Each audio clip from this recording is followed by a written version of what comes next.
بسم اللہ الرحمن الرحیم۔ میدان حشر کب اور کہاں قائم کیا جائے گا؟ کیا وہ میدان ہماری اس دنیا میں موجود ہے؟ میدان حشر کے لیے لوگ ننگے قبروں سے کیوں اٹھائے جائیں گے؟ اس سلسلے میں سب سے پہلے تو یہ بات یاد رکھنا ضروری ہے کہ اللہ پاک فرماتا ہے، جس دن زمین ایک اور زمین سے بدل دی جائے گی اور آسمان بھی بدل دیے جائیں گے اور تمام لوگ اللہ واحد و قہار کے روبرو پیش ہو جائیں گے۔ ناظرین گرامی، اس میں کوئی شک نہیں کہ قیامت کے دن زمین و آسمان میں ایسی تبدیلیاں لائی جائیں گی کہ وہ ایک نئی حیت میں سے اور نئے نظام کے ساتھ ہوں گے۔ رسول اللہ صلی اللہ علیہ وآلہ وسلم کی حدیث پاک میں اس تبدیلی کا ذکر اس طرح کیا گیا ہے کہ قیامت کے دن لوگوں کو سفید سرخی مائل زمین پر جمع کیا جائے گا جو میدے کی روٹی کی ٹکیا کی طرح ہوگی۔ اس پر کسی اور کے مکان وغیرہ کے نشان نہ ہوں گے۔ اب سوال یہ ہے کہ یہ تبدیلیاں ممکن ہے یا نہیں؟ تو جواب ہے کہ بالکل ممکن ہے۔ جب ماضی میں مادہ میں بہت سے تغیرات رونما ہوتے رہے، یہاں تک کہ اس نے موجودہ زمین کی شکل اختیار کر لی، تو آئندہ اس کی ساخت میں تبدیلیوں کا رونما ہونا ہرگز بعید نہیں ہے، اور اس کا خالق یقیناً اس بات پر قادر ہے کہ اس کے عناصر ترکیبی اور اس کے طبعی قوانین کو بدل دے۔ غرض یہ کہ قیامت کے دن موجودہ دنیا ایک نئی دنیا سے بدل دی جائے گی جس کے زمان اور مقام بالکل مختلف ہوں گے، اور اس وقت لوگوں کو اللہ کی قدرت کا صحیح اندازہ ہو جائے گا اور وہ جان لیں گے کہ اللہ ان کی دنیا کو نئی دنیا سے بدل دینے پر قادر ہے۔ قرآن کی بعض آیات سے زمین میں تبدیلی کی جو صورت سامنے آتی ہے وہ یہ ہے کہ زمین میں اس دن کوئی بلندی یا پستی نہیں رہے گی، سب پہاڑ زمین بوس کر دیے جائیں گے اور سب کھڈے بھر دیے جائیں گے۔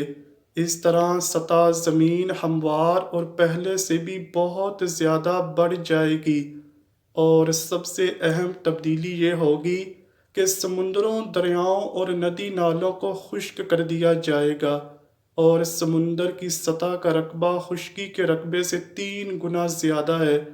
اس طرح موجودہ زمین سے اس وقت کی تبدیل شدہ زمین کم از کم 4 گنا بڑھ جائے گی، اور دوسرا یہ کہ زمین بالکل ہموار ہوگی۔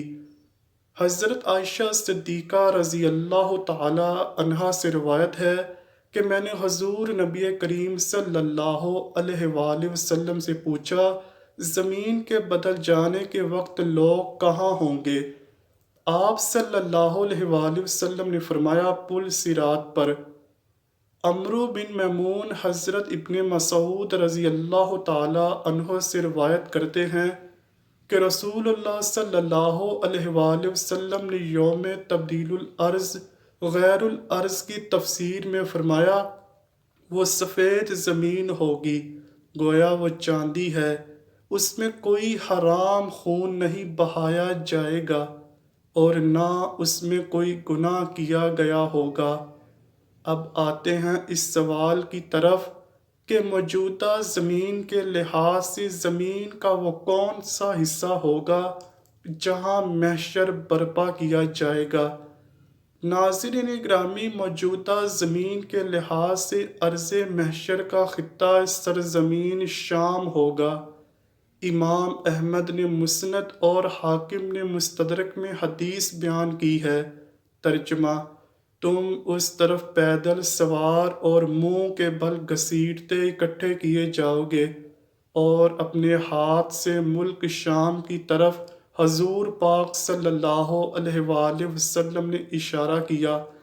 اور صحیح الجامع الصغیر میں علامہ البانی نے مسند احمد وغیرہ سے حضرت میمونہ بنت سعد کی حدیث نقل فرمائی ہے کہ رسول اللہ صلی اللہ علیہ وآلہ وسلم نے فرمایا، شام حشر و نشر کی سرزمین ہے۔ قرآن پاک میں ارشاد ہے، اور جس دن زمین کھینچ یعنی بچھا دی جائے گی۔ اس کی تفسیر میں امام ابن کثیر نے اپنے جریر کے حوالے سے یہ روایت بیان کی ہے کہ نبی کریم صلی اللہ علیہ وآلہ وسلم نے فرمایا، جب قیامت کا دن ہوگا تو چمڑے کی طرح زمین کو کھینچ کر پھیلا دیا جائے گا، پھر کسی آدمی کے لیے 2 قدموں کے رکھنے سے زیادہ جگہ نہ ہوگی، پھر سب سے پہلے مجھے پکارا جائے گا۔ مسند احمد کی روایت ہے کہ حضرت میمونہ رضی اللہ تعالی عنہ نے ایک مرتبہ بارگاہ نبوت میں عرض کیا، اے اللہ کے نبی صلی اللہ علیہ وآلہ وسلم، ہمیں بیت المقدس کے متعلق کچھ بتائیے۔ نبی کریم صلی اللہ علیہ وآلہ وسلم نے فرمایا، وہ اٹھائے جانے اور جمع کیے جانے کا علاقہ ہے۔ ترمذی شریف کی روایت میں ہے کہ حضرت عبداللہ بن عمر رضی اللہ تعالیٰ عنہ کے پاس ان کی باندی حاضر ہوئی اور عرض کیا، مجھ پر زمانے کی گردش ہے، لہٰذا میں چاہتی ہوں کہ عراق چلی جاؤں۔ حضرت ابن عمر رضی اللہ تعالیٰ عنہ نے فرمایا کہ شام کیوں نہیں چلی جاتی ہو، وہ حشر و نشر کی سرزمین ہے۔ مذکورہ روایات سے معلوم ہوتا ہے کہ میدان محشر شام کے علاقے میں قائم ہوگا، نہ کہ میدان عرفات میں۔ اس لیے بیت المقدس کے علاقے سے مراد پورا علاقہ شام لیا جاتا تھا۔ جیسا کہ ترمذی شریف کی روایت سے واضح ہوتا ہے، معلوم ہونا چاہیے کہ احادیث مبارکہ میں جس خطہ ارضی کو شام کہا گیا ہے، اس کی جغرافیائی حدود اس مملکت سے بہت وسیع ہیں جسے آج کل دنیا ملک شام کے نام سے جانتی ہے۔ اس سے پہلے شام کے نام سے موجودہ خطہ ارضی میں فلسطین، اسرائیل، موجودہ شام، اردن، لبنان، سائپرس اور ترکی کا ایک صوبہ بھی شامل تھا۔ البتہ اس کا تعین نہیں ہے کہ علاقہ شام کے کس مقام پر میدان محشر قائم ہوگا۔ ناظرین گرامی، آپ کو یہ جان کر حیرت ہوگی کہ میدان محشر میں سب لوگ ننگے اکٹھے کیے جائیں گے۔ اس بارے میں حدیث پاک کچھ یوں ہے۔ ام المومنین حضرت عائشہ رضی اللہ تعالی عنہ سے روایت ہے، وہ بیان کرتی ہیں کہ میں نے رسول اللہ صلی اللہ علیہ وآلہ وسلم کو فرماتے ہوئے سنا، لوگوں کو قیامت کے دن ننگے پاؤں، ننگے بدن اور غیر مختون اٹھا کر میدان محشر کی طرف لایا جائے گا۔ وہ اپنی قبروں سے ایسے نکلیں گے جیسے اس دن تھے کہ جب ان کی ماؤں نے ان کو جنا۔ میں نے دریافت کیا، یا رسول اللہ صلی اللہ علیہ وآلہ وسلم، مرد اور عورتیں سب اکٹھے ہوں گے تو پھر تو وہ ایک دوسرے کو ننگے دیکھیں گے۔ آپ صلی اللہ علیہ وآلہ وسلم نے فرمایا، اے عائشہ، معاملہ ہی اتنا سخت ہوگا کہ انہیں اس کی سوجے کی بھی نہیں۔ اور ایک روایت میں ہے کہ رسول اللہ صلی اللہ علیہ وآلہ وسلم نے فرمایا، معاملہ اس بات سے کہیں زیادہ سخت اور اہم ہوگا کہ مرد اور عورتیں ایک دوسرے کو ننگے دیکھنے لگیں۔ حضرت ابن عباس رضی اللہ تعالیٰ عنہ سے مروی بخاری کی حدیث نمبر 3447 ہے کہ رسول اللہ صلی اللہ علیہ وآلہ وسلم نے فرمایا، قیامت کے دن تم لوگ ننگے پاؤں، ننگے بدن اور بغیر ختنہ کے اٹھائے جاؤ گے۔ پھر آپ صلی اللہ علیہ وآلہ وسلم نے اس آیت کی تلاوت کی، جس طرح ہم نے انہیں پہلی مرتبہ پیدا کیا تھا، اسی طرح ہم دوبارہ لوٹائیں گے، یہ ہماری جانب سے وعدہ ہے اور بے شک ہم اسے کرنے والے ہیں۔ پھر سب سے پہلے ابراہیم علیہ السلام کو کپڑا پہنایا جائے گا، پھر میرے اصحاب کو دائیں یعنی جنت کی طرف لے جایا جائے گا، لیکن کچھ کو بائیں یعنی جہنم کی طرف لے جایا جائے گا۔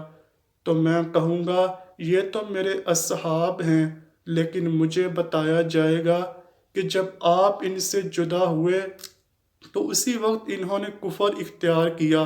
میں اس وقت کہوں گا جو عیسیٰ ابن مریم نے کہا تھا کہ جب تک میں ان میں موجود تھا تو میں ان کی نگرانی کرتا رہا، لیکن جب تو نے مجھے اٹھا لیا تو ہی ان کا نگہبان ہے، اور تو ہر چیز پر نگہبان ہے۔ قیامت کے دن اللہ پاک لوگوں کو ان کے ریڑھ کی ہڈی سے دوبارہ پیدا فرمائے گا۔ اس سے لوگ ٹھیک اپنی شکل و صورت میں اسی طرح پیدا ہوں گے جس طرح دانے سے کھیتی اور گٹھلی سے کھجور پیدا ہوتی ہے۔ پھر وہ اپنی قبروں سے برہنہ پاؤں، برہنہ جسم اور غیر مختون حالت میں اس طرح نکلیں گے کہ گویا بکھری ہوئی ٹڈیاں ہوں یا بکھرے ہوئے پتنگے، اور وہ راہ محشر سے نا واقف نہ ہوں گے، بلکہ بٹ تیترے سے بھی اپنی منزل کے بارے میں آگاہ ہوں گے، اور قبروں سے نکل کر اس طرف دوڑیں گے جیسے شکاری شکار کے لیے جال کی طرف دوڑتا ہے۔ سب سے پہلے ہمارے نبی صلی اللہ علیہ وآلہ وسلم کی قبر مبارک شق ہوگی۔ صاعقہ سے افاقہ بھی سب سے پہلے آپ ہی کو ہوگا۔ قبروں سے اٹھنے کے بعد جن کو سب سے پہلے لباس پہنایا جائے گا وہ خلیل الرحمن حضرت ابراہیم علیہ السلام ہیں۔ اس دن سب لوگوں پر انتہائی گھبراہٹ اور خوف و دہشت کی کیفیت طاری ہوگی۔